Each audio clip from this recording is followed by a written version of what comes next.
धर्म और कर्म में क्या अंतर है और उसमें बड़ा कौन है? आप किसे बड़ा मानती हैं? मैं कर्म को बड़ा मानती हूँ। कर्म मतलब मेरा मतलब यह है कि हम पूजा करते रहें, माला जपते रहें और अपना कर्म छोड़े जो हमारे फ़र्ज़ हैं, तो वो मुझे अच्छा नहीं लगता। लेकिन सब कहते हैं कि माला जपो, तो उसमें मैं कंफ्यूज हूँ कि क्या करना चाहिए। अच्छा, कर्म बड़ा है आप मानती हो। खड़ी रहो।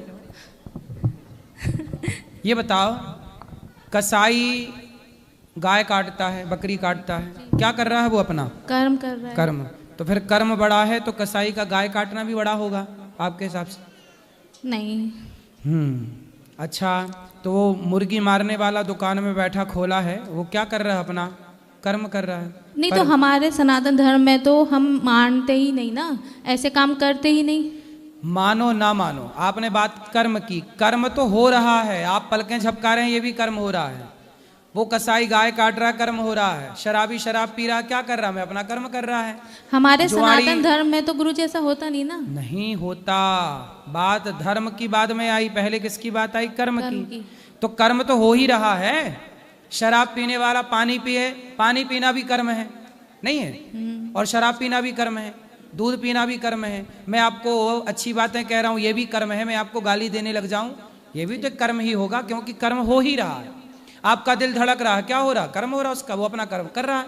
उसी तरह इस संसार में जो हो रहा है सब कुछ कर्म हो रहा है, हो रहा है। तो फिर कर्म यदि बड़ा है तो कसाई का गाय काटना भी बड़ा हो जाएगा, फिर गाली देना भी बड़ा हो जाएगा।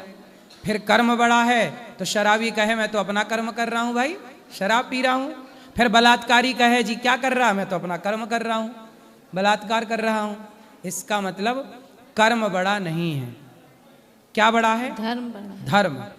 धर्म से ही पता लगता है, धर्म ही वो कसौटी है जो ये बताती है कि ये कर्म करो और यह कर्म ना करो। आप अपने बच्चों को रोकती हो ना, ये मत कर, रोकती हो ना? हाँ या ना? हाँ। क्यों रोकती हो? सब कुछ करने दो ना। नहीं पता, मतलब हमारे अनुभव है कि ये चीज आपके लिए सही नहीं है तो हम हाँ, रोकते हैं। वही है धर्म। धर्म ही ये बताता है कि ये करो ये मत करो, ये करो ये मत करो, यहाँ जाओ यहाँ मत जाओ, ये बोलो ये मत बोलो, ये खाओ ये मत खाओ। इसलिए धर्म की कसौटी से यदि कर्म किया जाएगा तो धर्म युक्त कर्म यदि है तब वह कर्म बड़ा है। यदि धर्म युक्त कर्म नहीं है तो वह कर्म नरकगामी होगा। रावण ने सीता माँ को चुराया, क्या किया उसने? कर्म किया, पर गलत कर्म किया। भाई गलत और सही तो बाद में लगाना, पर है तो कर्म। भाई आपने बोला है गलत काम, गलत कर्म है, पर गलत कर्म और सही कर्म है तो दोनों कर्म ही। वो तो गलत सही बाद में पता लगेगा, वो तो फिर बाद का विषय है, उसमें मंथन होगा कि भाई सही था कि गलत। अभी तो हो गया ना। तो ये हम तो यही रोक रहे हैं कि गलत ही ना हो। रावण ने जो किया वो कर्म था, लेकिन उसके कर्म में धर्म नहीं था, इसलिए कर्म करना चाहिए।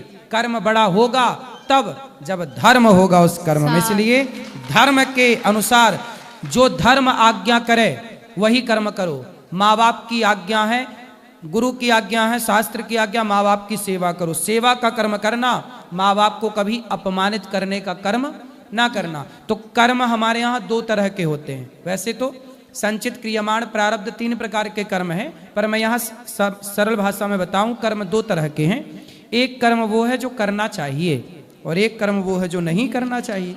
अब करें कि ना करें ये कौन डिसाइड करेगा? धर्म ही बताएगा। इसीलिए धर्म चाहिए। आप आटा चालती हो चलनी से, चलनी से आटा चालती हो तो क्या होता है? 2 भागों में डिवाइड होता है। हाँ। नीचे आटा गिर जाता साफ वाला, चोकर ऊपर रह जाता। उसी तरह धर्म चलनी है। धर्म से चाल कर कर्म करोगे तो धर्म बताएगा कि ये कर्म कर लो ये कर्म मत करो। धर्म ही वो कसौटी है।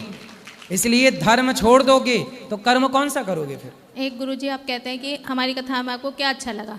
कुछ मिथ्या होती हैं, जैसे आपने कल मैंने आपकी कथा सुनी कि सीता, रामचंद्र जी ने सीता को वनवास दे दिया, एक धोबी के कहने पे छोड़ दिया। लेकिन जब मैंने कथा सुनी तो मुझे एहसास हुआ कि सीता, रामचंद्र जी ने छोड़ा, सीता जी खुद गई और उन्होंने अपने बच्चों का लालन पालन भी एक तपस्वी के यहाँ किया, तपोवन में किया, लेकिन उसमें भी उनका एक सुविचार ही था। बिल्कुल। फिर वो धरती में क्यों समाई? अब उनकी लीला हो गई थी पूरी। अब सबको पता चल गया कि सीता निर्दोष है, और जब निर्दोष हैं तो सीता मैया ने स्वयं सोचा कि मैं नहीं भी समाती तो मैं इन लोगों के साथ अब कैसे रहूंगी जिन्होंने मेरे चरित्र पे उंगली उठाई। अब बताओ कैसे रहें हम आपके साथ यदि कोई चरित्र पे उंगली उठाए।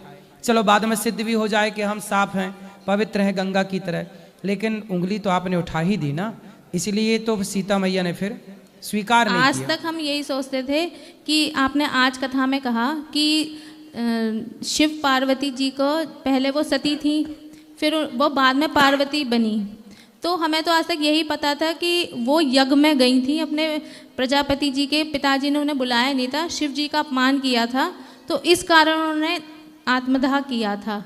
और आज आपने बताया कि उन्होंने उन्हें माँ के स्वरूप में देख लिया था, तो इसमें दोनों बातों में क्या सत्य? दोनों सत्य है ना। शंकर जी ने त्याग दिया सती जी को, अब हम तुम्हें पत्नी रूप में स्वीकार नहीं करेंगे, और उसी समय पिता ने यज्ञ किया तो यज्ञ में गई तो वहां शिव जी का कोई भाग ही नहीं था, तो माता सती पिता के घर पर पति का अपमान देखा तो उन्होंने अपने आप को योग अग्नि में जलाकर भस्म कर दिया। अच्छा, दोनों ही बातें सत्य हैं। दोनों ही। धन्यवाद गुरु जी।